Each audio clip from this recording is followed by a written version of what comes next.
Ate, bayaran ko na nga pala yung utang ko dito. Nakakahiya kasi kinikwento mo pa sa iba. Salamat naman at naalala mo na magbayad. Hindi ko pa sabihan yung kapitbahay mo na bayaran mo yung utang mo dito, hindi ka makaala pumunta dito.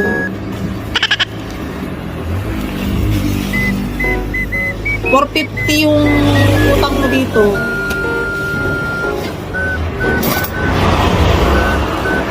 Saglit lang.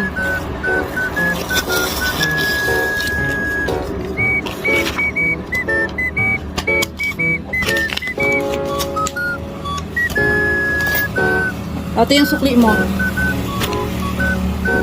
Ay, ate, pakuha nga pala ulit ako ng 5 kilong bigas, saka isang kanto. Bayad mo pala nga ng utang, mangungutang ka na naman. Sige na, te, babayaran ko naman yan bukas eh.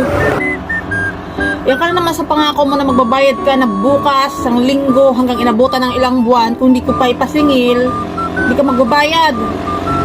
Ano ba naman yan? Naku, hindi na. Makapagbayad ka na sa akin ng utang, kaya hindi na kita papautangin. Grabe naman yung higpit mo. Pasensya na ha. Mahirap malugi.